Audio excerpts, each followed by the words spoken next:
Oh no. Oh shoot. Shoot, can you guys hear me now? What up, what up? Can you hear me now? Man, I've been rambling on for 11, 12 minutes if no one can hear me. Yo, what up, E? What up, man? Because I didn't expect nobody to be popping in, so I didn't even have the toolbar pulled over there to see. What up, what up? Again, fair warning, man. Fair warning. So I'll go back and edit out the first part. Um Damn, that sucks, but I'm so happy I pulled up the comments. And I'm so happy you guys popped in. Thank you. Thank you guys. What up? What up, Maria? What up, E? What up, Fernando? I hope you guys saw the title, since you guys couldn't hear all the shit that I was just talking for the past however 12 minutes. This is not wrestling. Not a wrestling. 20 minutes? 20 minutes? It only shows like 13 on my side. What up, Johnny? What up, man? This is not a wrestling podcast today, guys. This is nothing to do with wrestling. This is solely a Karen Reed trial recap, kind of dive into that case. I don't even want to say a broad overview because I don't even know, like I'm going to be all over the place. But yeah, what up, Sai? What up, man? Yeah, because the first fucking 15 minutes is just a waste. God, I know some good shit too, but I guess it doesn't matter because you guys, no one else can hear us. I can just redo everything that I just said. Um, yeah, man. Yeah, man. I appreciate you, E. Thank you so much, bro, because I would have been sitting here the entire podcast. I'm so happy I pulled the comments up because I wasn't even about to pay attention to them. But I'm so happy I pulled the comments up because I did not realize I still had my mic muted, which is such a bummer, bro. Such a bummer. But I appreciate you guys. But what up, Sai? What up, E? What up, Johnny? But yes, again, so before I start all over, this is not a wrestling podcast today. This is just for me to vent and word vomit, just pretty much regarding the Karen Reed trial and the new information regarding the audit that happened today. God, it's so funny. Like I just literally today, and this is the second time I tried to do this stream. Oh, the first time the freaking maintenance guy came, and then the computer went out. It's just one of those days, y'all. So then I was about to be like, "Fuck it, I'm not even gonna do it," but here we are. Um, but yeah, man, I appreciate you guys for always being my eyes and my ears. Y'all are the best. But okay, so going back to what I was saying, and that's so funny. I'll have to redo it, but or I'll definitely have to make sure I put that in the show notes, the start time. But in regards to the Karen Reed retrial, Karen Reed as a whole, why I'm talking about this woman, who am I? Why is a wrestling podcast talking about this? Kind of the long story short of what I just said when I was on mute. Um, that's so funny. I can't wait to go back and watch that. Excuse me. I am this channel normally strictly is just for wrestling, but I have got to get off my chest the atrocity that is this Karen retrial, the first trial, the fact that we're having a retrial, what's happened recently, the Michael Proctor of it all, um, in just the support too. Like pretty much, what I just want to do is just get the awareness out there too. There's still even a lot of people in my area here of Orlando that do not know of Karen Reed, and the HBO trial definitely is helping, or the HBO trial, the HBO documentary rather, definitely is helping with spreading that awareness. A couple people that I spoke to just kind of referencing it offhand or whatever, because I bring up true crime, which I hate calling it true crime, but I bring that up a lot. They were like, "Oh yeah, that's the new show on HBO, right, or HBO Max or whatever it is." And I'm like, "Yeah, blah blah blah," and then we kind of get into it. I had to watch the final episode. I started to fall asleep. No offense, I was just exhausted. I was watching it again. I watch shows at like crazy times, like 1, 2 o'clock in the morning sometimes. But the reason that I'm sitting here is because the first time I saw, and what really got me hooked, man, the first time I saw the injuries to John O'Keefe's arm, okay, and rest in peace to that man, because from all accounts, he was a stand-up guy. He took in his niece and nephew after family tragedies, and not many people would, especially as a single guy doing his own thing, had his own career, all that good stuff.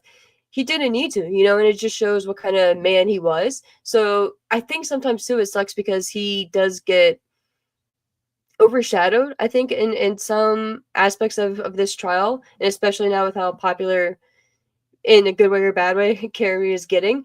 But he shouldn't be overlooked, because that's literally the whole reason why all this is happening, right? The goal should be what happened to John O'Keefe and figuring out truly what happened, not protecting one side or the other, man. If there's evidence that comes out during all these discoveries that seem to be happening, or like all these revelations that still, the evidence that keeps presenting itself, like those tail lights, right? Those tail light pieces. It's if something does show, and it's like, look, like, bam, this is it. This shows 100%. For instance, that ring camera footage, that I don't know which, because I'm obviously not from Boston. Well, not obviously, a lot of people wouldn't know that, but I'm not from Boston area. So one of the news outlets had reported that the ring camera footage from a nearby neighbor is captured, and police have it, and it's just a matter of time before they're going to release that, essentially. And the fact that that was not a thing, and the ring camera footage from the house across the street that would have had a perfect visual of everything that happened, even if Karen did strike John, right, with her, if she threw that Lexus in reverse and said, "Fuck this, I am this is Dover. Like, he's done pissed me off all day. We try to have a good night, but no, like, we got into a brief argument, and what, the 5-10 minutes it took them to get back to get to 34 Fairview. Like, come on, like, whatever, like, I know people are hotheads, and especially when you've been drinking, allegedly. Um, but man, like, I don't know. That's just a stretch for me, and I'll kind of get into that a little bit more. But if that were to happen, she was just like, screw this. He's standing there. She saw a moment of opportunity, right? Let's say he dropped that cocktail glass that he had in his hand of hers, or he was just looking away, or whatever the fact. He bent down to tie a shoe, whatever. If she saw that, threw that thing in reverse, and maxed out at the 24 miles per hour, right, and clipped his arm, made him do the pirouette, as Trooper Paul said, and just fly into the yard with his phone landing underneath of him.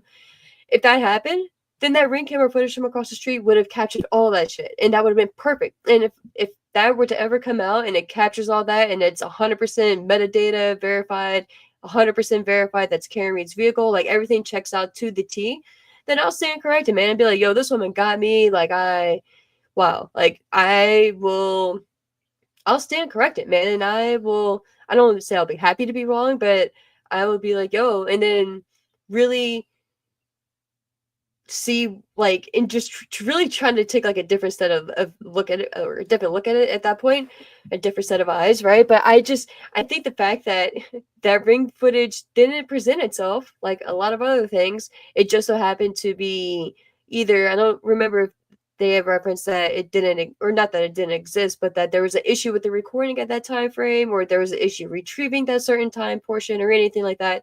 I don't remember what the exact verbiage was, but they don't have it. And I just think that's very convenient, you know what I mean? And again, not this is just my opinion. It could be very well true, right? Crazy shit happens. There's stuff that happens in my daily job, right?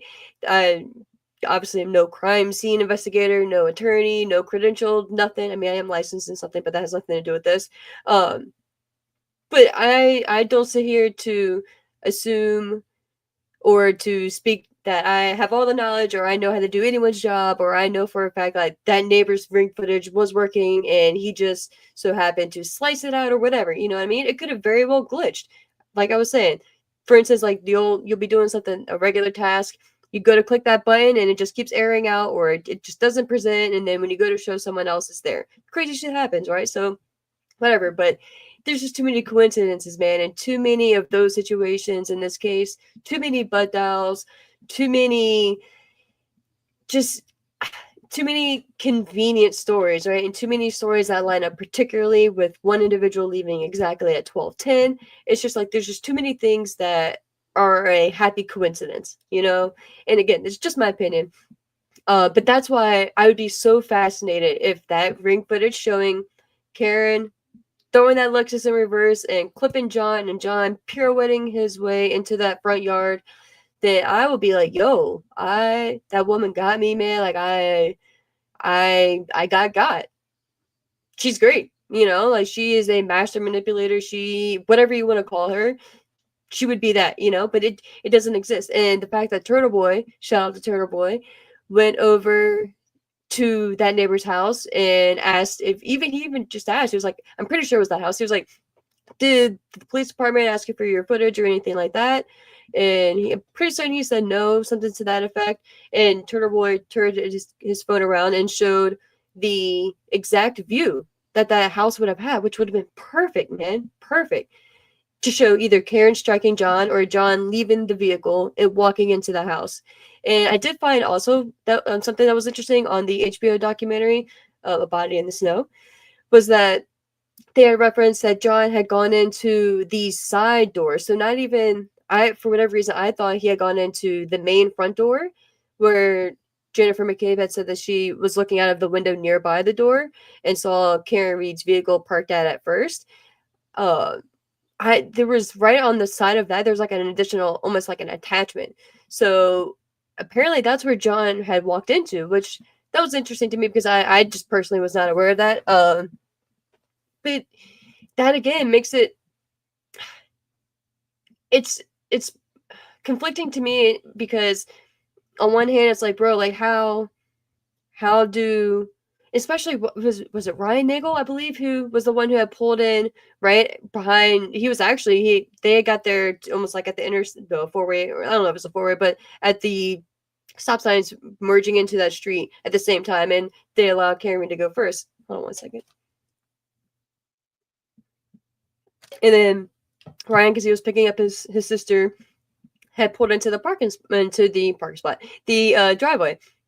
So the fact that he wouldn't have seen John walking into the house and in that area is strange to me. But again, you got to think too, like, it's not like any of these other parties, any of these other people arriving and leaving from that house were even thinking to look for anyone walking into it. And if they did see someone, they wouldn't think two thoughts of it, because that's the whole point, right? People were going there to celebrate Brian Albert Jr.'s birthday, Brian Albert Sr., and obviously Nicole. They were all expecting everyone to arrive to their house because of the open invitation from the bar. So it's like they wouldn't really think two thoughts of anyone walking into the house, and especially if, excuse me, if they had been drinking, which I don't know if Ryan Nagel and them had been, but if they were impaired or anything like that, they could potentially forget. Hold on one second.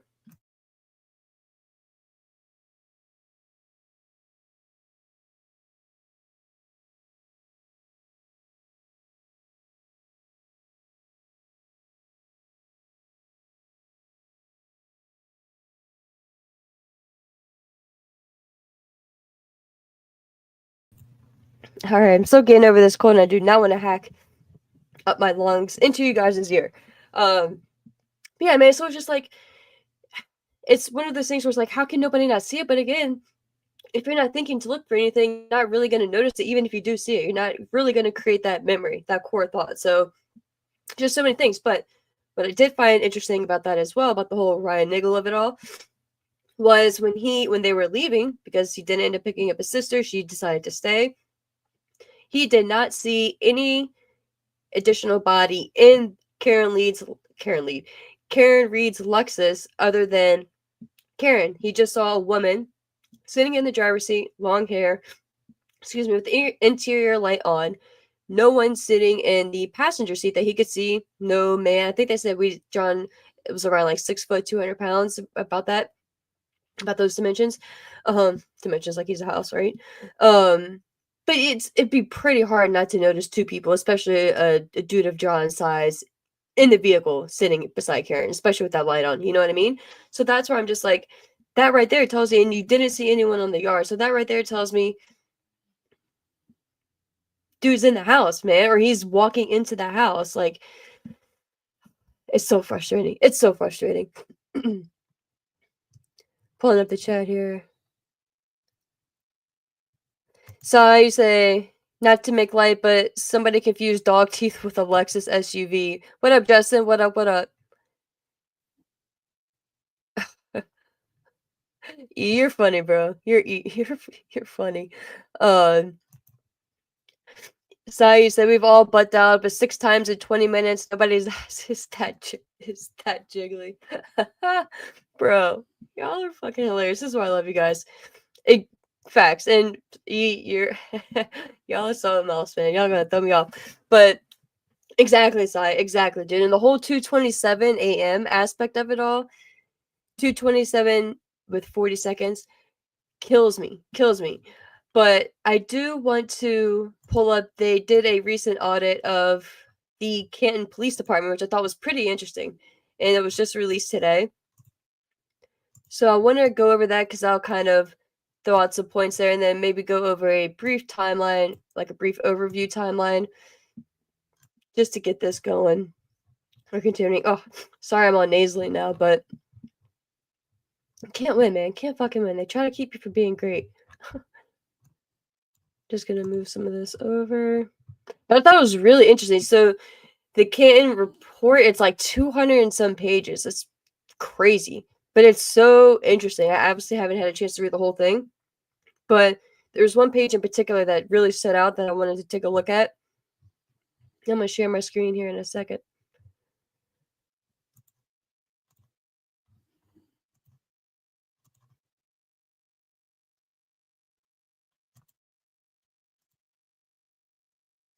But this is so I'll show this page first. This is shout out and credit to the Enterprise or eu.enterprisenews.com. The Patriot Ledger is what it's listed up at there. Jessica Trufant, hope I said that right. That's a great shot of Turtle Boy. Great shot of Turtle Boy, Aiden Kearney, who really, really just shone a huge light and lit a fire, man. Lit a fire under this case last year. 2 years ago, probably at this point. I don't know. That'll be interesting. I gotta go back and see exactly what year or what month rather he really shed light on that text, man. That 227 text. Like, and it kills me too, man. That how are you saying you didn't? How is everything else accurate from Celebrate, but that one text, that one deleted file, that one deleted Google search is nope, that didn't happen at 227. That, I believe one of their expert witnesses from the first trial on the prosecution side was stating that it was a old tab that was open for something previous that she was searching for around that time frame that pretty much like merged into that tab. So what she was searching at like 6:27, 6:30 when Karen Reed, quote unquote, was telling her to search for this was actually searched or thrown into that previous tab that was already open at 2:27, which I was born on that day, but it wasn't today. You know, and if that's the case, then okay, then we got to question all of Celebrate data and reports. And Celebrate is a big evidence tracker and big support in a lot of cases and a big reference point. So it's just one of those things, guys. One of those things. But reading through this really quick, obviously based out in Canton, an audit of the Canton Police Department found deficiencies in the handling of the Karen Reed investigation. No shit. The allegations of a cover-up in the case prompted the town to pursue an audit of the police department, which I think is very cool that the town pursued that. Shout out to them and good for them. I think I said this just in a tweet, but I had the opportunity 7 months ago they have like a relocation package for my job. And they needed workers to go up to the Boston area. They would pay a pretty nice bonus, just flat out nice chunk of change to be relocated up there. They would take care of pretty much you would just pay for either your apartment or any house, like if you're gonna put money down on a house or anything like that, just your living expense, that is all you would need to contribute. Really, they would take care of the travel expense, everything. It's like, yo, this is nice. And I was like, Boston, you know, like, okay. And then I sat there and I thought about it for maybe a minute. I was like, nah, I'm good. I am good. I do not want to be anywhere near this bullshit. And if I'm Karen Reed, man, after all this, because I don't even want to speculate, and I know we have to, but to be realistic, but I don't even like putting out into the universe the possibility of her being convicted of all this bullshit, especially if second-degree murder. Like, come on, dude. Come on. I don't know if I said this when I was speaking to myself on mute, but excuse me, the fact that Auntie Bev, right, Judge Beverly Cannoni, when the mistrial was declared, did not allow the defense really any opportunity at all to want to poll the jury, right? Generally, if there's a mistrial, excuse me, the judge will present an opportunity or at least give a speech, right, and go over the next stages in the case. But then we'll ask the both sides if you want to poll the jury. And even like let's say the prosecution doesn't want to, the defense can say yes, and then they'll go through and ask each jury member, what is your verdict? You know, what say you? 1 second. I got to.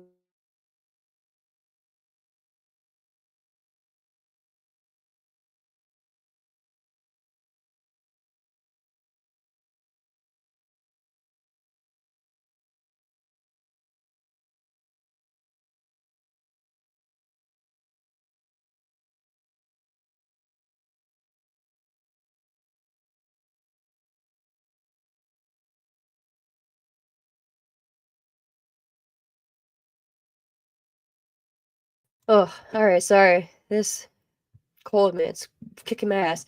But the fact that she did not allow either side to poll the jury and to get an idea of what they were hung up on and what is really forcing it to go into a mistrial status. And after it was declared and after the trial was ended, it came out that they found her not guilty on counts 1 and 3, the murder charge and the leaving the scene of a crime. I think knowingly leaving the scene of a crime, which is just so crazy to me too. Like, how the hell, if you're a jury person, can you find her guilty or not guilty on charge 3 of leaving the scene of a crime, essentially, but then not finding her guilty of committing the crime? So it's like, okay, so you agree that she is not found or she's found not guilty on murder. She deliberately did not go out there and intend to kill this man. Okay, cool. Should be obvious, but okay, cool. Great. I'm very happy you guys came to that conclusion as well. But how do you then go you're hung on the manslaughter, I think vehicular manslaughter portion of it, or manslaughter, whatever, I forget the exact charge of it, but the manslaughter portion, but then you're like, nah, she didn't leave the scene of the crime though. So it's like, what? Like, I know it's just kind of odd to me.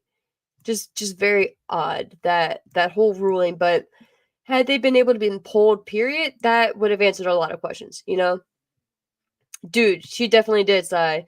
Auntie Bev looked a bag of nerves today. She definitely did, dude. Definitely did. And did you hear when she was like, "Oh yeah, we're gonna go full days"? I laughed out loud when I heard her say, "Oh yeah, they're gonna have full days because it's gonna be like 6 to 8 weeks they project, but they're gonna be full quarters." Yeah, okay. Like you remember how many half days and days off they took? And oh, it's 2 days before the 4th of July, like just or 2 days before like a holiday, you gotta take off like in preparation for the holiday. It's like it's so dumb, so dumb. I was like, yeah, okay, okay. And then she made it a point to throw in though, except like when she not when she sees fit, but there will be days off here and there and incorporated into the schedule. But it's just like, oh well, come on. Sayu said, I get the feeling that feelings are running so high because folks there have been or seen victims of corruption. Yeah, dude. I don't know if you, dude. Yeah, there's so much. I don't know if you've heard of the Sandra Birchmore case as well, side, but that's right out of it. Same police department, Canton PD. Definitely check that out if you haven't heard of that one, because it's very interesting. And then Brian Walsh was another case out in that area, but Michael Proctor, no longer a trooper, was the one handling that case as well. So it's just, and that sucks, because there could be other cases where the defendant is 100% guilty, but now everything that he has touched, you can't trust, man. You just can't trust. You have to go back and just scope through everything. So it's just crazy, and the fact that if you're Michael Proctor's like, yeah, like, and again, it's just my opinion, but the fact that, what was it, his sister has a great relationship with the Albert family and he has known of them. Colin was in his wedding. why would, like, I get you want to protect your people, right? You want to protect your own, but it's like, dude, okay, like, you've lost your job now. You're done. He was found guilty of his charges, like no criminal charges like that, but they're like misdemeanor counts for his like unlawful the handling of the case and what he said about Karen essentially. But I can't get over the fact that I feel like someone's gonna crack. I'll say it that way. I feel like at some point, depending on how this second trial goes, I feel like someone's gonna crack, or I feel like if it's not a full confession type thing, it's a matter of, oh, like this little bits and pieces of information are being leaked type thing. Go ahead, go up. And exactly, dude. Exactly, Sai. He's also got nothing to lose now. But he has, I don't know what he has to gain. I was going to say he has a lot to gain. Maybe he doesn't. But I'm almost wondering if they feel like they're at a point now where they're just so far into it and so deep into it where they're like, damn, like, even if they wanted to come forward and confess or just like get whatever off of their chest or anything, now they're all so deep into it, they're just like, fuck it, like, we can't even tell the truth now, even if we wanted to. I'm wondering if that's a thought, you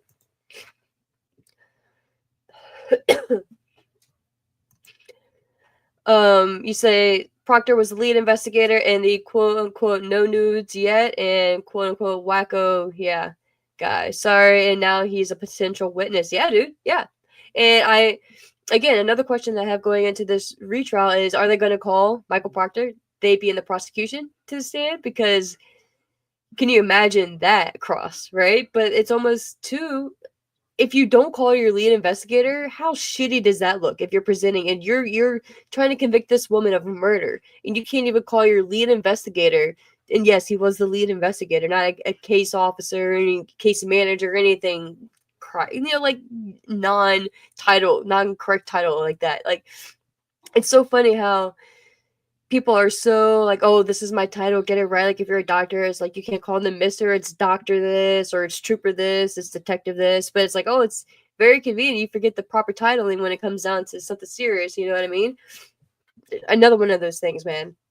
But yeah, even if the prosecution doesn't call them or call Michael Proctor rather, the defense has to.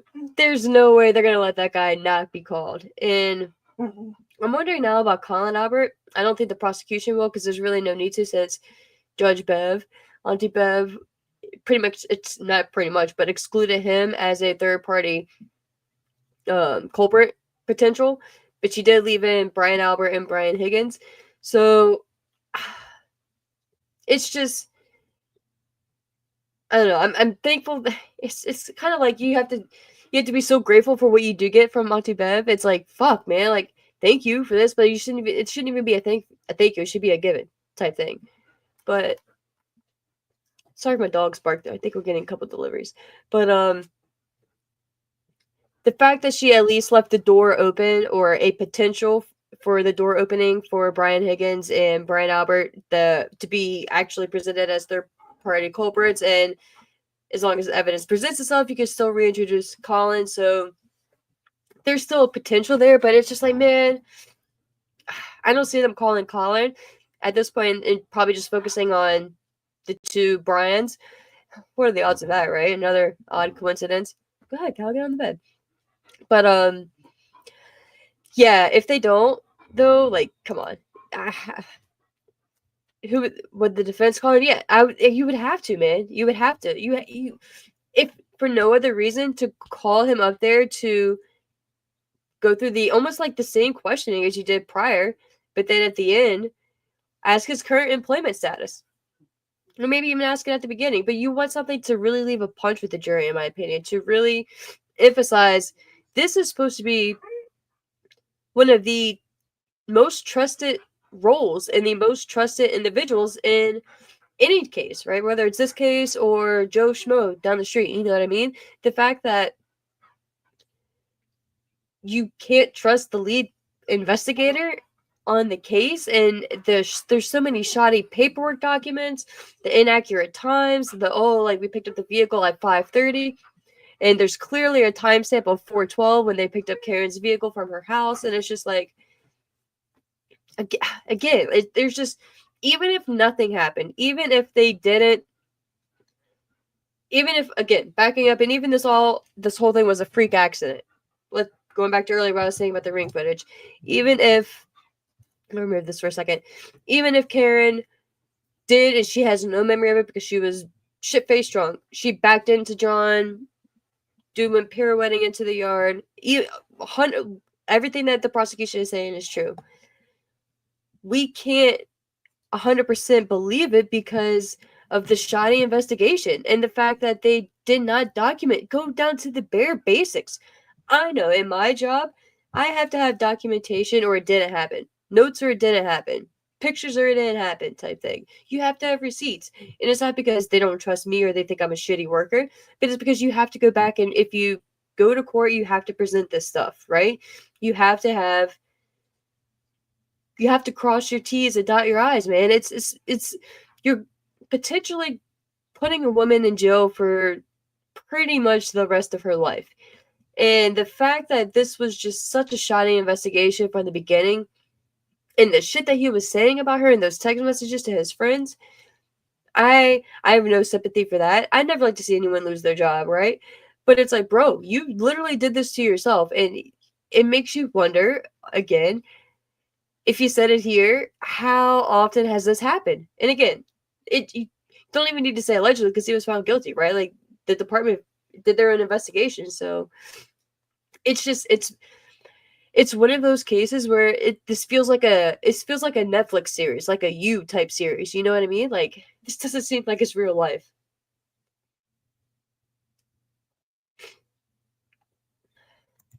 Exactly, Si. All the defense needs to do is highlight something was wrong. This guy was literally searching her phone for nudes and was quoted saying he wanted her to off herself. And the fact that he released her medical, well, not, like in depth, but he released medical issues and medical conditions. It said really deplorable things. I don't even want to say it on here because it's disgusting what he said about her. People can't help things like that, first of all, and even if they did, like, who are you to bring that up and to put her business out there? And what if when he was doing, he didn't even really do an investigation, but what if as they were proceeding on and the evidence was presenting itself throughout that next week or so, what if they found something that was definitive? It was like, oh shit, the Alberts did it, or Jennifer did it, or whoever, or Joe Schmo down the street did it, or a random homeless man did it. What if they had concrete, that ring video across the street? What if they had concrete evidence of, hey, make up a random scenario. John got out of the car, he started walking towards his door to enter the house. This homeless man comes up, clocks him, they get into a fist fight. John's laying on the front lawn. Okay. What if evidence was found to support that, and now he's already talked all this shit about Karen, released all this information, and already made so many predetermined assumptions and judgments, and now you've tainted this woman's name, put her through so much shit, and focused solely on one path that you didn't let truly didn't let the evidence present itself to you and reveal itself to you. I think it was this detective, oh man, it's called his name is Derek Levasseur. He was on Big Brother. He has a show, Crime Weekly. He has his own channel as well. But he had said some type of phrase, I forget the exact wording, but it was like, you almost go in and you really truly do allow the evidence to tell you where to go. If you go in there, is even like the classic example, right? If a wife is found dead, first person you look at is the husband, right? You cannot go in there and automatically assume it's the husband. If you go in there thinking that, you have blinders on to everything else, whether you're trying to be biased or not. It just happens, whether you wanted to or not. So yeah, baby, what's up? What up, man? Yeah, it's about a court case, not wrestling for today, man. I'm so sorry, but I appreciate you popping in, man. Appreciate you popping in. But if you go in there with any type of preconceived notion or preconceived idea, then you're already tainted. And to me, and again, I get it because it's close friends to him and probably friends that they consider family at that point, but it's like, how can you why would you even wanna involve yourself in that? I'd be like, "I am so sorry, I'm gonna make sure you get placed in the best hands," because to me, that sounds like you already have an idea like, "Oh shit, my guy could have been involved, I need to stay involved in this, I can't pass this one off." Because to me, I don't really wanna speak about my work, but to me, if I had a situation where something was presented to me and it's a best friend of mine, a lifelong family friend, anything like that, I'm gonna wanna do everything I can to help them, but I'm not getting myself tangled up in it because if they need someone as a backbone, if they need a support system, I wanna be that person as a support system. I don't wanna be involved in that to where I can't even support them now. You know what I mean? If that makes sense? So if I was him from the jump, I'd have been like, "Sorry, bro. Like, I'll make sure I get the best team out down there. It can't be us. It can't be Canton PD, but I'll get the best team out there." Yes, of course, we knew a blizzard was coming. That was the downfall of everything, but well, not the downfall, but one of the downfalls, right? Because the snow was a unintended sixth man, right? If you want to call it like basketball terms, in a for the prosecution, man, and for the quote unquote frame job. I do think it's a frame job. I obviously support Carrie's, so I do think this whole thing, I don't want to say is a conspiracy, but it is angling to pin it on the girl, as Alan Jackson said, right?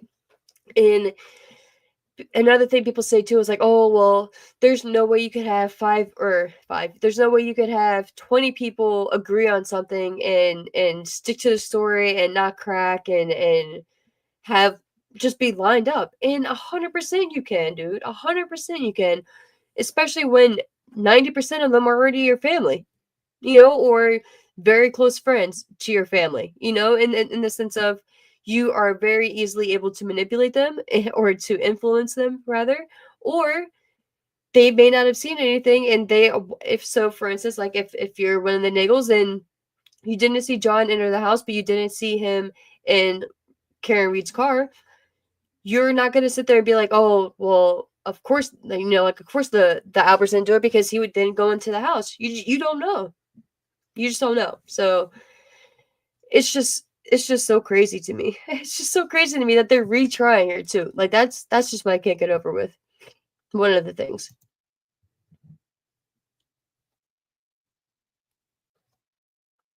Yes, I. This is the whole problem with jury selection. 12 local people who haven't talked about it and know nothing about it. Yeah, dude. And I think they had a pool of like 90 people or something like that, or maybe even more than that. And it was a struggle. The whole presentation of that too, like the judge reading out the witness list, like I already forgot who half the people were when she wasn't even finished through the list, and I followed this damn case. And it's just like, bro, like, what? Like, I don't know. Maybe you're not supposed to remember, like, I don't know. Like, you're just supposed to be like, oh yeah. First is like you're going to the list. Oh yeah, I already know. I know Brian Albert, so I'm automatically excluded. But I don't know. It's just so backwards to me, and just so extra. Like you're just making things difficult just to do it. But back to the document we were reading really quick regarding the audit.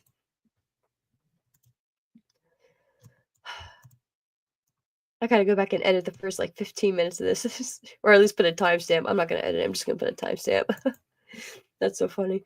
But going back, I'm just gonna start over. An audit of the Canton Police Department found deficiencies in the handling of the Karen Reed investigation. The allegations of a cover-up in the case prompted the town to pursue an audit of the police department. Recent events involving the unfortunate untimely death of a town resident have sparked concerns regarding how the department operates, not only in its response to such events, but more generally in how the department operates every day in police matters. The town wrote in the request for proposals for the review. Okay, so it's 206 pages. So the 206-page report looks at a range of policies and procedures dealing with topics such as professional standards, accountability, and conflicts of interest, and offers recommendations. Should be more than recommendations, but I digress. 11 pages of the report are dedicated specifically to the department's investigation into the death of John O'Keefe. Read 45 is accused of killing her boyfriend, Braintree native and Boston police officer John O'Keefe, by backing into him with her SUV outside a Canton home in January 2022. Not just any Canton home, but the Canton home of a Boston police officer, Brian Albert, who slept throughout the whole thing. Blows my fucking mind too. But continuing. And leaving him to die in a snowstorm following a night of drinking.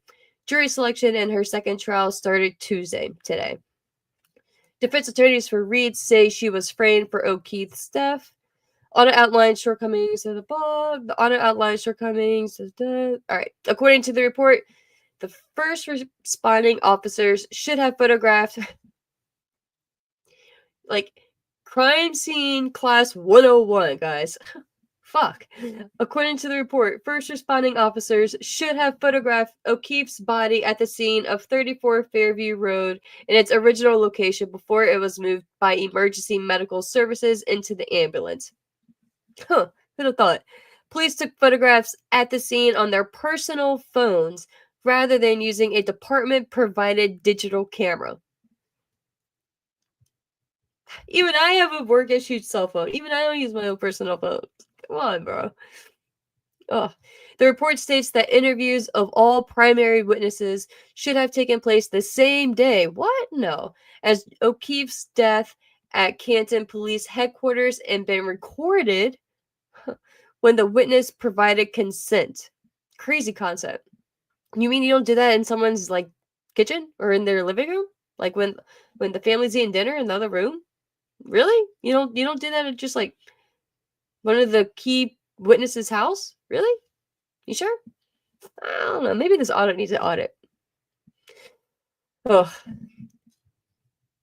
The report states that interviews of all primary witnesses should have taken place the same day as O'Keefe's death at Canton Police Headquarters and been recorded when the witnesses provided consent. A Canton officer interviewed witness Jen McCabe that morning, but at 34 Fairview Road, and it wasn't recorded, aka her sister's house, the scene of the crime. No recording, no documentation. What I did find interesting as well, watching the Karen Reed documentary on HBO Max, whatever it is, that the dash cam from the police officer, you see Karen, which I already knew, and we've all known, running frantically back and forth, right? She's freaking out, trying to figure out, is he dead? What's going on? Like, what happened?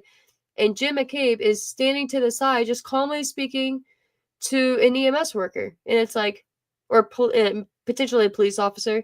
But it's like, you say like you were best friends, or not best friends, but very good friends with John for 10 years. Dude, if I was friends with someone for 10 years, the last thing you would have to be like restraining me, sitting me, like forcing me to sit down to talk to you, because I would be with him, I'd be following him, I'd be watching everything that they're doing with him to get an idea of his condition himself. Not sitting there making sure like my statement is good. I'm telling you, like, she doesn't know what happened. She didn't even see the body. Her and Carrie were the ones calling her crazy, her being Karen, because Karen was the first one to see John lying on the ground when they had driven back to the house. So it's like, why weren't, when you realize like, oh shit, he's on the ground, like what the fuck, what happened? Like you were expecting him at that house. Why were you like, what happened? Like wake up, Nicole, wake up, Brian, come out here. Brian, with all of your years of experience, you're certified, like you are trained when you're a police officer to know first aid. Essentially, you're to be a first responder. And that dude did not come out of the house at all. The fact that did not happen, and the fact that he was not truly questioned and told to come out of the house or anything like that blows my mind. And the fact that the house wasn't searched or anything like that, or even the backyard or even the driveway or anything else, because who knows, like, how did they know that Karen Reed didn't pull into the driveway first, didn't back up? Like, it just so many things, dude. So many things. It's just, again, I could go on so many tangents. I'm trying not to. The report also found that Massachusetts State Police and Canton Police should have maintained a presence at 34 Fairview until a secondary search could be conducted to maintain the integrity of the crime scene. Maybe even like some crime scene tape too to block it off. But you would have to have supplies, and They didn't even have proper supplies to contain evidence. They had to get solo cups in a, what was it, a ShopRite bag or Stop and Shop bag, paper bag, grocery store bag. It also states that all video footage of Reed's Lexus SUV at Canton Police Station should have been requested by and provided to investigators. Recommended changes for the Canton Police Department based on Reed investigation. And that is, before I read this, what I'll see. I mean, this, I'm serious, but no quirkiness or no snide comments. I do hope, regardless of how this ends, obviously I want it to end a certain way, but regardless of how this ends, I truly hope change comes for that whole area, for Canton, for Boston, for the judicial system up there, the way they present documents, the way they write documents, the jury instructions, everything. I hope the whole thing, they just take a overview from the beginning to the end and just see what was done very poorly and what can be done better going forward, because thank God Karen has the means and the support to be able to have a defense team that she does, and the support from her family like she does. Because, dude, if that was me, I'd be fucked. I'd probably already be in jail. You know what I mean? Like, I'd be screwed. So another reason why I'd like, this case has just gotten to me, man, because it could literally be any one of us. Any one of us.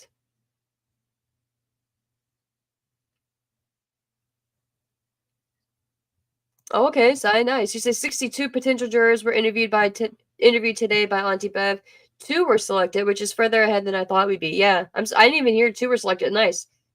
I'm very surprised by that as well. What up, Maria? What up? What up? Dude, yeah, Maria, have you heard of this case? And this isn't even like, I'm so sporadic with all this. So if you haven't heard about it, I am not doing it justice. And again, I don't want you to be biased. Like, don't take my word for it. Go out there. If this interests you, go out there and do your own research. Watch your own channels, like whatever commentators or YouTubers that you find most interesting about this, and look at the evidence yourself, man. Look at the photos. Let me see if I can pull it up. Look at the photos of John O'Keefe's arm, and tell me if you think that was caused by someone striking him at 24 miles per hour in reverse. Let me see if this article has one. No, they don't. Hold on. I have another page pulled up here. Yep, here we go. Bet.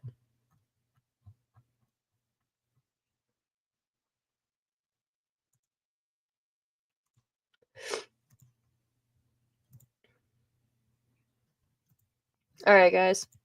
This is when I saw this image, again, probably a year and a half ago at this point, and I read, and I think it was on Court TV. I saw this picture, and I heard Vinnie Politan referencing he was struck by a car, and when I saw the picture of his arm, I was like, I mean, does the car have teeth? Like, was it one of those like souped up cars? Like, what? So I'm going to show you, especially Maria, if you haven't seen the picture, or if you're new here to it.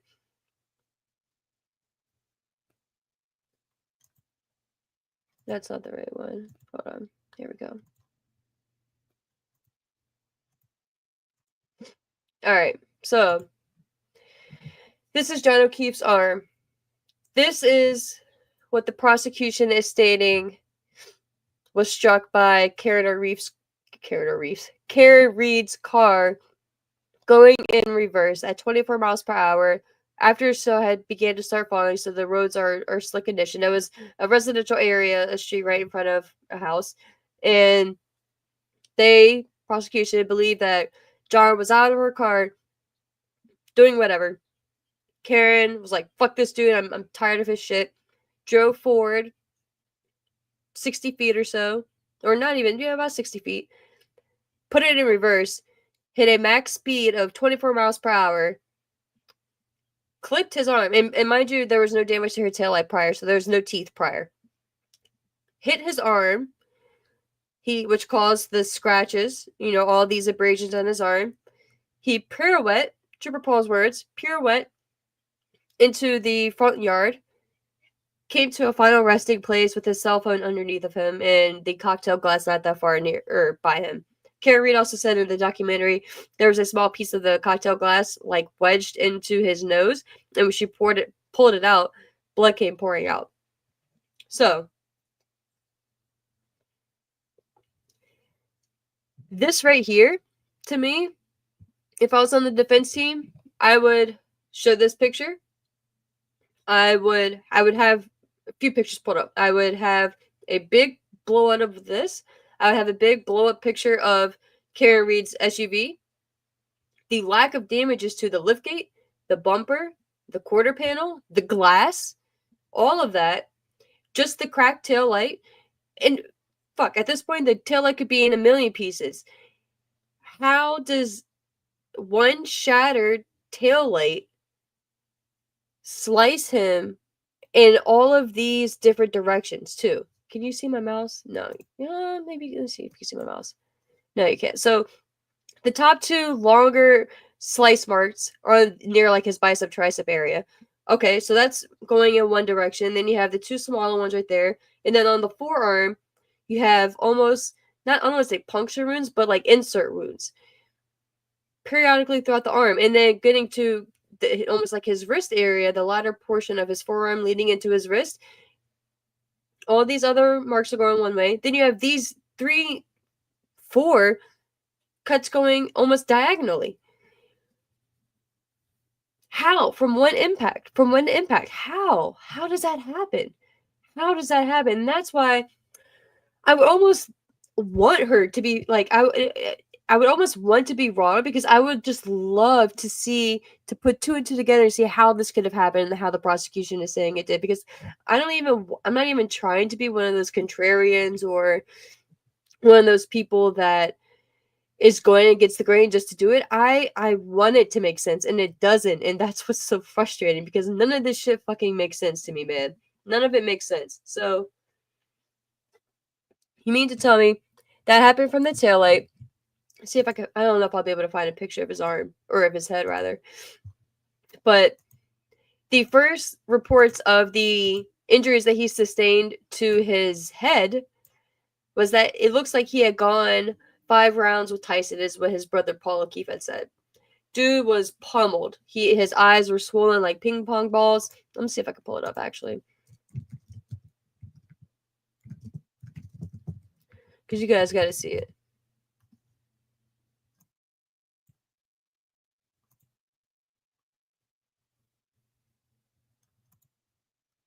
Oh, it's all blurred out.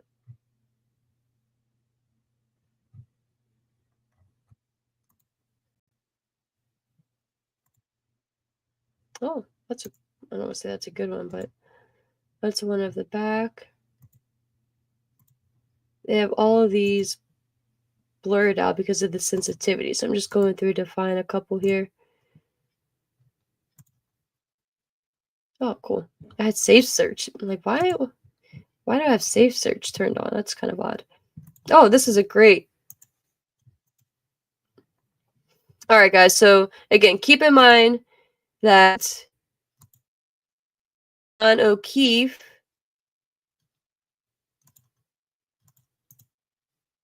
open image. Okay. They're saying that John O'Keefe was hit by her car and had sustained all of this damage from one broken tail light. Let me see if the article also has her tail light. Oh, that would have been perfect if they had the tail light. They don't. That's okay.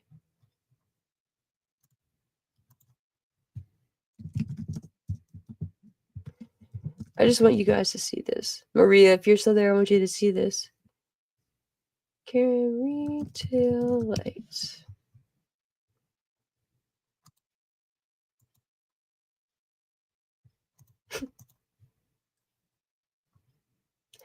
Fernando, you said he did it to himself, bro. Bro, wait till you see this though. Johnny said, "What case you going to talk about next time?" Dude, I don't know. I don't even know if I'm gonna be talking about cases. I don't know, man. I don't know. I don't know.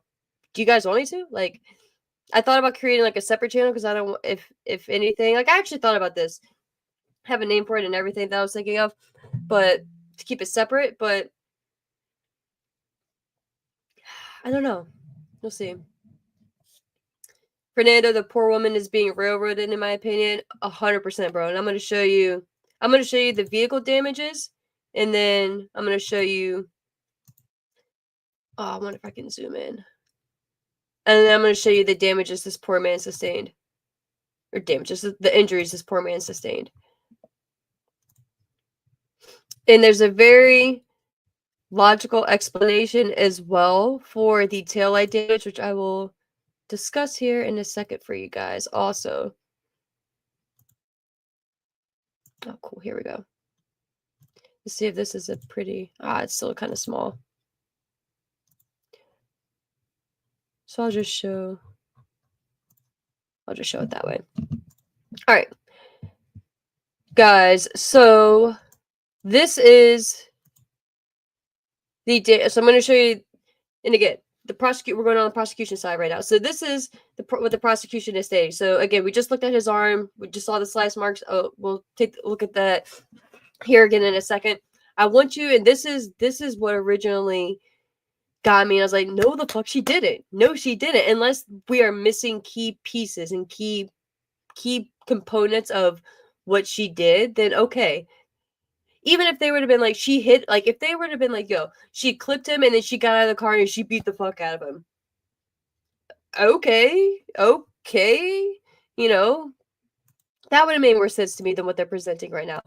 So here is Karen Reed's vehicle. And I'm showing you it on this way because I tried to single it out and it was very small. But I want you guys to see the full back portion. All right, so look at the overview of the damages, okay? So this is her vehicle, and this is the passenger side of her Lexus SUV. They're saying, and again, keep in mind, prior to this, nothing wrong with the taillight, good money, passed state inspection, good money. She, again, drove 60 feet forward, threw that thing in reverse, hit 24 miles per hour at the max speed, struck John O'Keefe just in the arm, guys, just in the arm. Caused all those cuts to his arm.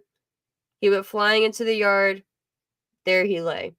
Not only did he sustain damage or injuries to his arm and those slice marks from a smooth, mind you, you guys have vehicles, like you guys have been near a vehicle. Next time you're near one, just rub your hand on the back of the taillight cover. The thing is smooth as butter, right? There's no jagged edges to it. And if you look at this, no damage to the liftgate, no damage to the quarter panel. If you, God, I wish I could tell you guys what I do. I don't know if I can. I just, whatever. But if you look at this quarter panel, even if she bumped into this man and she was going 5-10 miles per hour, at the very least, she would have had an indentation on her quarter panel from his elbow, from his side, from his hip, maybe from his shoulder, depending on what position he's in. Something, your quarter, bro, like and the fact too, besides the whole quarter panel, no dents, no nothing like that. I can't accept that taillight shattered like that against that man's bare arm.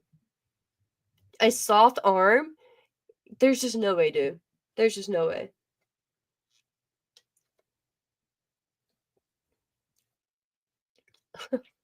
So, okay, I'm just reading some of y'all's comments. And again, it's funny you say I hope they have at least insurance, car, or medical. It's funny you say that because no police report in that regard, in regards to a car accident, was ever completed.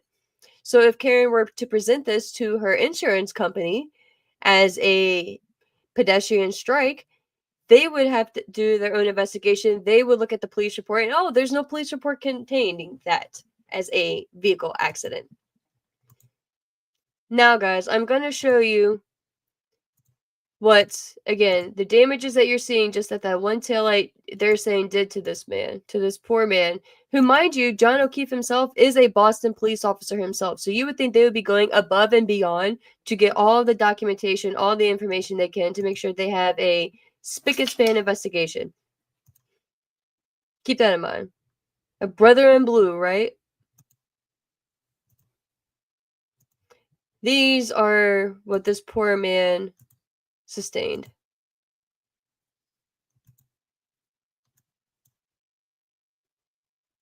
Look at this. Look at his eyes, y'all. Look at his eyes. His eyes are bruised. Completely bruised. There is a laceration in the back of his head.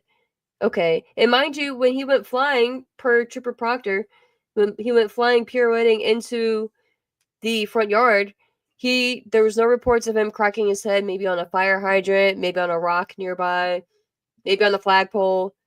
Nothing. So what sliced his head? They said, oh, the hard ground. They were trying to get a weather person to come in and testify to the fact that the rock was, or the ground was solid as a rock. Fuck out of here, bro. Fuck out of here. So you say, in 45 pieces, leaving those marks on his arm and appearing out of nowhere in that garage footage. Yeah, dude, we'll get to the garage footage here in 1 second. Look at his hand. Look at his hand. So you mean to tell me the bruises on his hands don't potentially show the fact that he was possibly in a fist fight? Maybe defending himself? I don't know, man. This is what gets me. This is what gets me. This right here is what gets me. It doesn't even matter my thoughts on Karen, my thoughts on Trooper Proctor, former Trooper Proctor, anyone involved in the case, Jennifer McCabe, anyone. It doesn't even matter personal opinions. What matters is, in my opinion, what I don't even know if I got to my point earlier.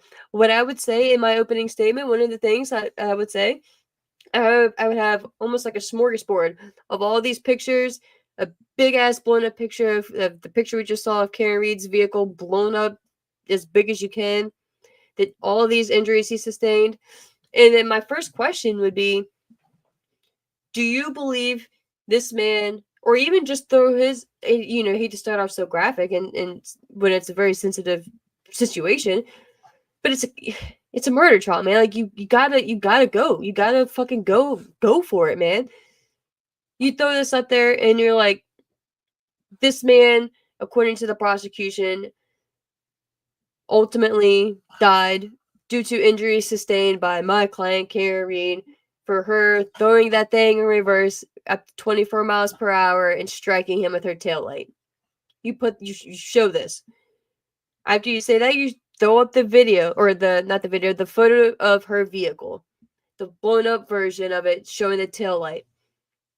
You show the fact there's no dents, no damages to the quarter panel, no nothing like that. Maybe I think they said again there was like a small dent to the liftgate.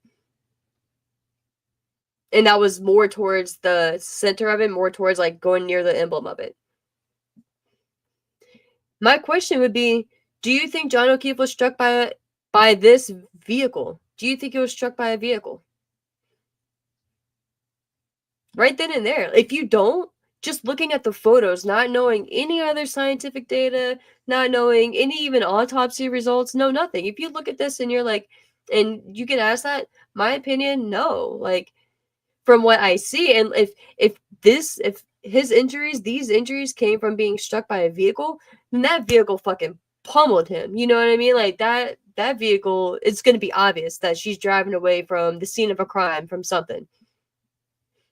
To me, it just doesn't add up, man. And again, I could be way off. And again, if something comes out and I'm proven wrong, right? I will be happy to, not happy, but I will be like, yo, like she fucking got me, man. She got me. Well done. Well done. But it just doesn't add up. It just doesn't add up to me. And also the fact that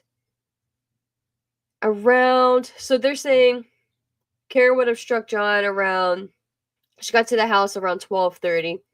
Between 12:30 and I think 12:35 is when it had to have happened, or 12:25, very small window of time, 12:25 to 12:35 is when Kara would have had to struck John, because her Wi-Fi on her cell phone automatically connected back at John's house, which is about, I think, 5-10 minute drive, if that, at, I forget the exact timestamp, but it was, I'm gonna go outside, I'm gonna say 12:45, but it was around the time when they're stating that she would have backed into John. Your Wi-Fi doesn't automatically connect unless you're in the range of the Wi-Fi signal. So yes, a 5-10 minute drive is not far at all. It's still not within range to automatically connect to your Wi-Fi. It's just not. It's just not. She then left about 50, I think between 50 55 messages, which again, and Karen herself says she's kind of crazy. You know, like she has a temper. They had argued earlier that day because she was spoiling his kids or his adopted kids, his niece and nephew that he was taking care of. Again, shout out to him because it takes a real man to do that. You know what I mean? So he was pissed that she was spoiling the kids, I think got the kids like Dunkin' Donuts or something like that, and just arguing about that. Obviously, they patched it up, and to me, I don't know about you guys, but I've had friends where they will argue, or not friends, but I've had friends who have been in relationships where they will argue during the day and be like, "Fuck you, man! Like we're done." Da da da. They break up and get back. They break up and get back together so many times in text messages, right? In that same day, you go to hang out with them that night, they're all lovey-dovey. It's like nothing happened. It makes you feel like you're crazy. It's like, what the fuck? Weren't you just arguing with them? Like, didn't y'all just break up? Oh no, like, they get over it.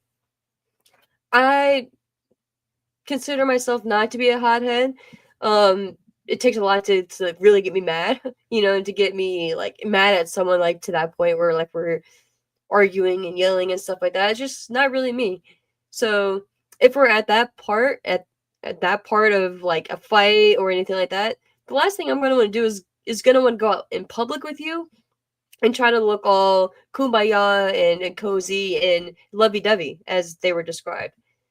So to me, I don't want it doesn't make it right, but in my opinion, that seems to be like the gist of their relationship. And not the whole thing, right? But it was rocky, like it was a rocky relationship. Shit happens, but to use that as part of the motive to murder him, like, come on, bro. Come on.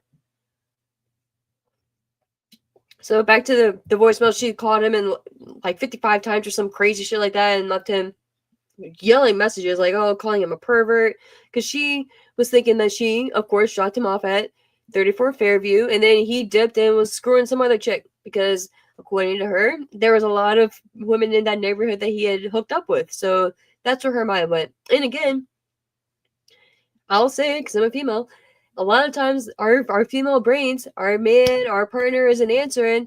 It's nighttime, they've been out drinking, we have been arguing, or whatever. You automatically assume like, oh, he's cheating, he's doing this, like whatever, you know what I mean? Or what is he doing? What is he doing? And the more time you call and the more non-answers you get, the more pissed off you get. So the more you say, fuck you, man, I hate you, you're a pervert, da da da. Again, not me, but I've witnessed it. And again, doesn't make it right. Just saying. It escalates and it builds and builds and builds, and then you're just like, fuck it. You get to a point and you're just like, fuck it. I'm done. Like they're not gonna answer my call. Fuck it. Let me read this now. Then when she leaves John's, because she was back at John's house, she was sleeping on the couch waiting for him to come in. He never came in. Around, I think they said 5. She was calling everyone, all his close friends. No one would answer. Jen McCabe answered. Carrie Roberts answered. So they ended up, Karen was like, let's meet up. To Jen, she was like, I'll come over. Jen was like, come get me. We'll drive around to go find him. But they didn't want to take multiple vehicles because there was a heavy snowstorm coming. Sorry, I'm trying not to be all nasally, but my throat's itching. Karen goes to pick up Jennifer, and John has, I guess it's a Ring video camera. Yeah, it was Ring. From his on the outside. Thank goodness he did, showing the driveway portion and the back portion where his vehicle was parked, and then Karen was backing out of the garage area. She backs out of the garage, clips the corner of his parked vehicle, which cracks her taillight you can see it clearly as she's driving away. Where the red light from the casing of the taillight would be illuminated, it's illuminated white because there's cracked, because she just clipped his vehicle. Now you're thinking, oh, if you want to be anti-Karen, oh, that's convenient. Of course, what are the odds that she just so happened to clip his vehicle? That can't be true. Well, guys, I'm not going to pull up the video because I don't know if I can share videos. But you can see His vehicle is obviously stationary. There's a good amount of snow building up on it. She backs, and then they zoomed in perfectly on the trial. They had like a perfect box view of it. You can see very slightly her vehicle. Shout out, call in the back. Frida. She clips the vehicle, and you can see the vehicle shake, and the snow from the vehicle and the wheel shake on his vehicle from her vehicle striking his vehicle. And then as she goes to leave the driveway, again, that's when you can see the white portion illuminated. To me, like, that right there explains everything. And that's what, again, another reason why it makes it so crazy to me. That we're even, first of all, that this whole thing even went to case the first time, but that we're retrying her for murder. Like, okay, if you want to be a hard ass, and not even a hard ass, but an asshole, and create charges against her and really push this narrative, and if you're just so gun-ho about trying to convict her, I don't even want to say I could see it, because I can't. But, like, okay, if you're gonna pursue, like, vehicular manslaughter or manslaughter in general, but murder, dude, like, y'all are really going forward with murder again? Wild, man. It's crazy, bro. Going back to your comments here real quick. Johnny, have you ever done jury duty before? No, dude, but I fucking wish I could, man. I would love to be on a jury. People normally don't want to, but I would love it. Yeah, no, hell no, exactly, guys. Like, Fernando, you say, I hope her lawyer is pretty good. She has a fucking great defense team. And speaking of the defense team, what is also pretty ironic, and I've never heard of this ever, I didn't even know it was allowed. A member from the previous jury pool who was not selected to be, she witnessed the entire trial. She just wasn't selected as one of the 12 jurors to actually vote. So she wasn't in there for their deliberations, but she witnessed the entire trial as a potential jury member. She is now part of Karen Reed's defense team. Her name is Victoria George. As if this case doesn't get fucking crazier, right? A former jury member on Karen's trial from the first trial is now part of her defense team. Now, I don't think she's going to be like questioning any witnesses or anything like that. I think she's just there to provide fucking invaluable insight to how the jurors were interpreting certain presentations by the defense, certain presentations by the prosecution, seeing what worked, what didn't work, and maybe what they can tweak, and just getting that mindset from a jury. Like, that was just like a blessing. So I'm so happy that happened. Bigly, yeah. Maria, you said thank you for bringing this to our attention. It's extremely interesting. Yeah, dude. Thank you for listening. I appreciate it. I'd be sitting here talking to Sai, which would be perfectly fine on me, or just talking to myself. But I'm happy you guys are here. I appreciate it. And Maria, you said, is there any witnesses getting interviewed? It's funny you asked that, Maria. The whole interviewing of the witnesses occurred. How should I say this? It happened, but it didn't happen. So the immediate witnesses on the scene, of course, Jennifer McCabe, who again is the sister to the homeowner, I guess co-homeowner. I don't know if Nicole owned it or if it was just Brian, but whatever, not my business. But 34 Fairview, where John O'Keefe's body was found on the front lawn of, is owned by Brian Albert and Nicole Albert. I'll just say joint ownership because women power, right? Joint owned. Nicole Albert is the sister to Jennifer McCabe. Jennifer McCabe is the one who one of the two people who answered Karen Reed's phone calls and was the one driving around in the vehicle with Carrie Roberts looking for John. Okay. And it's funny too because Jennifer had a clear memory of Karen dropping John off at, or them arriving at 34 Fairview. But when at first Karen was like, I don't know where he could be, we have to go out looking for him. Her first thought was, let's go right back to 34 Fairview. I saw you there. That could have saved an hour of time, maybe an hour and a half of time. Just saying. So, did Jennifer ever get interviewed? So she did get interviewed later that day, but all the interviews were conducted at these people's houses. So Jennifer McCabe and Matthew McCabe, their interview was conducted at their home. I'm pretty certain it was done at their home. I know Carrie Roberts was done at their home. So Carrie Roberts was at Jennifer McCabe's home when, I believe it was Trooper Proctor, interviewed Carrie Roberts at their house. That's why the audit, when it was saying the interview should have been conducted at least at a fucking police department, no less, not at one of the witnesses' house. Because again, you still shouldn't know 100% who is guilty and who is innocent when you're investigating the crime. You shouldn't be making predetermined bias opinions, in my opinion. So the fact that they're just being interviewed at the comfort of their own home, in their living room, in the kitchen, Brian Albert and Nicole Albert, the people who own the house, again, where John's body was found on the lawn of, were interviewed in his foyer. He didn't even have to leave his house. Yo, if that was me, if that was any one of us, just a hypothetical situation. I'm a homeowner. I'm in my house all night. There's a man found in the snow on my front lawn, dead. You think the police are not going to question me? They're not going to bring me down to the station? They're not going to search my house? What? Like, come on, dude. Like, come on. At least go after and try to get a warrant. Now, if that warrant gets denied, then whatever. But the very least, they're going to try to go for that shit. And they didn't. No, the house was of no interest to them. And another convenient and coincidental fact, the Alberts ended up selling that house, I think they said 6 months later. Now, to their credit, they were apparently researching like the market like before any of this ever happened, looking to potentially put it on the market. But 6 months after this all happened, oh, that was the perfect time to sell. They also renovated their downstairs basement, where the whole theory from the defense team and the defense side was that John, of course, entered the house. They took him down to the basement. A fight ensued. Possibly hit the back of his head on something. They drug him outside. Maybe that's my thoughts. But at the very least, the defense thinks, in their interpretation of this, is that of course John did go into the house. Not 100% certain what happened in the house, but some fight obviously took place. Look at the dude's head. Next thing you know, he's placed out on the lawn.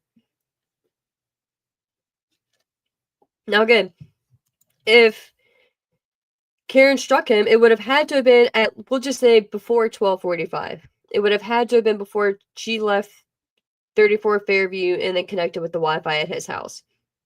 At 2:30, well, we know what happened at 2:27 at Google search, but I don't know, honestly. I think it was actually 3:30 and then 5:30, but it was before, or 3:30 and 5. I think it was between 2 and 5, I'll say, because again, I don't want to state anything as fact when I don't know, but I do know it was between 2 and 5.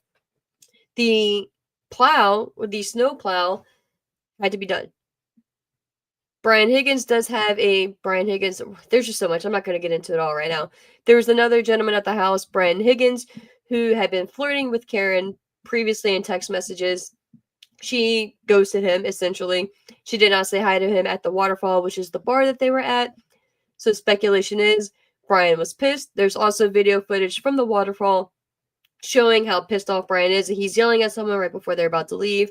And then we all know what happens not too long after that. So, and again, John O'Keefe is the boyfriend to Karen. I keep wanting to call her Karen O'Keefe. But regardless, Karen was already gone. 12:45, that's even being generous. Like, Karen was already connected back at John's house via the Wi-Fi by 12:45. So John would have had to have been struck by Karen prior to 12:45, which means his body would have been lying in the yard from around, we'll call it 12:40 to when they found him at around 6 in the morning. Lucky Walford is a snowplow driver for Canton, has a specific route, specific dispatch, certain procedures that he follows, unlike certain police departments. But he drove through around, I want to say around 2:30, didn't see anything. Nobody on the snow. And if you live in an area that has snow, you can imagine, you've either witnessed it, or if you haven't, you can imagine obviously we know the size of the snow plows, right? They have that big scoop on the front. You're fucking plowing snow. They need to light up the street. They need to light up the area that they're driving through. First of all, to see exactly where they're plowing, to get an idea of how wide the road is, to make sure that their vehicle dimensions are going to fit through, to make sure there's no objects on the side that they're gonna strike. For instance, like a basketball hoop, which he did end up striking later on as an accident, because shit happens in the snow, you know. But that's why they are so precise and so alert when they're driving and they're plowing, because it's a very serious job and it can be dangerous, you know, and you don't know if there's anyone out, right? Also, there's a rule that you cannot have, I don't know if it's like a law or whatever, but there's a rule up there that you cannot be parked on the side of the street during inclement weather, essentially because of plowing purposes, right? Lucky Laughlin drives through around 2:30, doesn't see a body in the snow. And this man, when you imagine they have those bright ass like annoying lights, those like almost like they blind you type of lights, he saw the whole yard, did not see John's body out there. If Karen would have backed into John, his body would have been on the yard. It's that simple, man. It's that simple. Lucky Lawford, that's his name. I think his name is Brian as well, but his nickname is Lucky. Drives again through the neighborhood, maybe comes back, I think, like an hour or two later to do another plow through. Again, no body on the snow.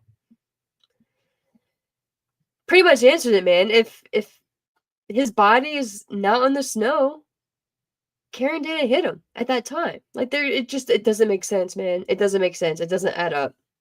And lastly, which again, I could go on and on about this case, but I would be remiss if I didn't bring up the Sallyport footage. You know, the sip of this one. The garage footage, which is the Sallyport. So, or maybe you're referring to the garage, John O'Keefe's garage, but I'm gonna bring up. I'm gonna use your garage word and use that as a segue for the Sallyport. There was a video, and the Sallyport is like a fancy name for like a police garage, essentially, where they store evidence and like vehicles and things like that. Trooper Proctor, former Trooper Proctor, picked up the vehicle again. He said at 5:30 on his documents, but according to the timestamp, it was picked up at 4:12. The time matters because the Sallyport in Canton, which they should not have been going to because Canton again was a conflict of interest, but they drove past, I think they said at least one, maybe two additional Sallyports that would have been closer to where Karen Reed's vehicle was located, but they drove the long way in this blizzard, not a blizzard, but in this terrible snowstorm to get to the Canton one for particular reasons. We don't know, but particular reasons, right? What up, Abusa? What up? What up? We're not talking about wrestling today, man. Talking about the Karen Reed trial. So I just want to give you a heads up there, my friend. But what up, man? I appreciate you popping in. We'll definitely be talking about wrestling this week, though, for sure. But the Sallyport. Proctor has the vehicle brought into the Sallyport. You see, you know, typical, you know, like investigating of the vehicle, making sure, you know, like just getting shit done, you know, what typical police officers do. There's a portion of the video where you see a head, like the top of like a beanie, as someone said, the beanie, just focusing in on the taillight area, but according to the video, it's on the driver's side, so whatever. Nothing to see here. They're over there, and I think like 45 minutes or 42 minutes was cut out of it too. Okay, fine. You know, normal police work, right? No funny business. That was the way the video was received. Everything's good.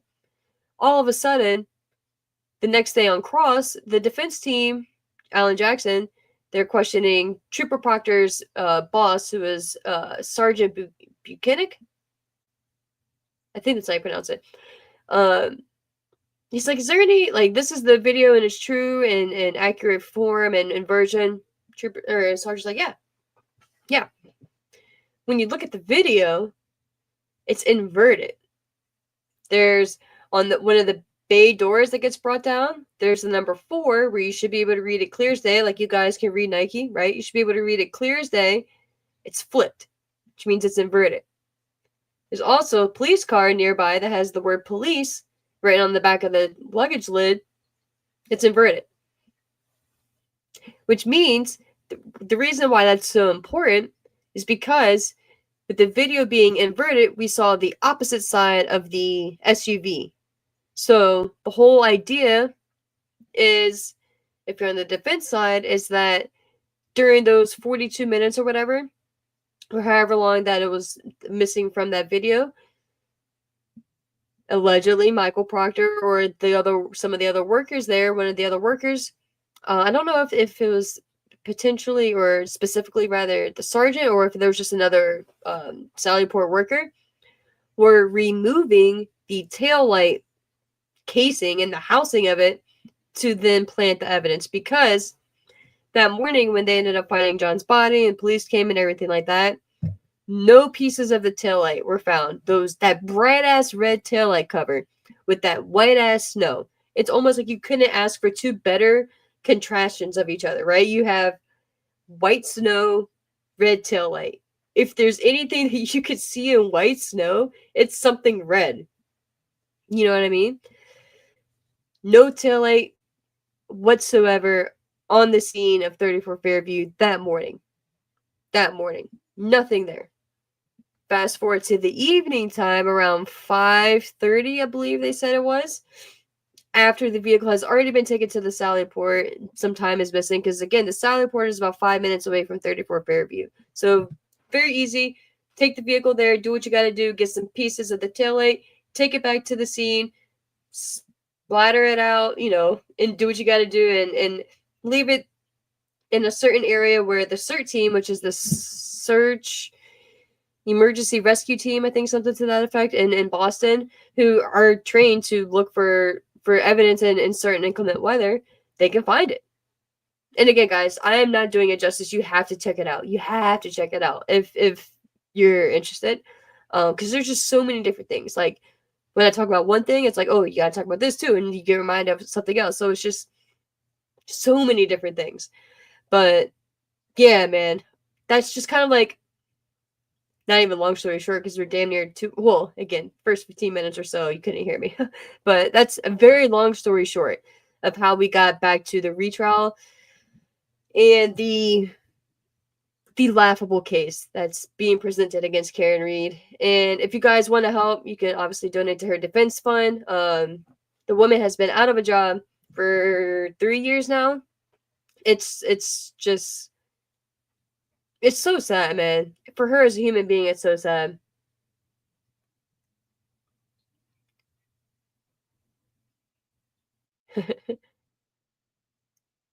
I've seen this before. Have you seen this one?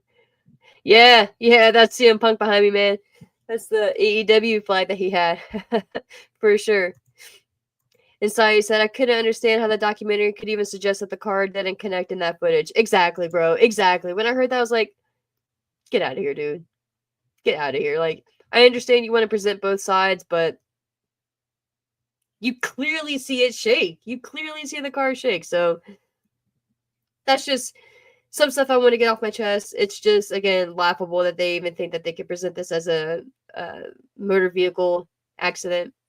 But channels that I recommend if you want to watch and get more knowledge from this case are attorney Melanie Little. She's fantastic at this presentation.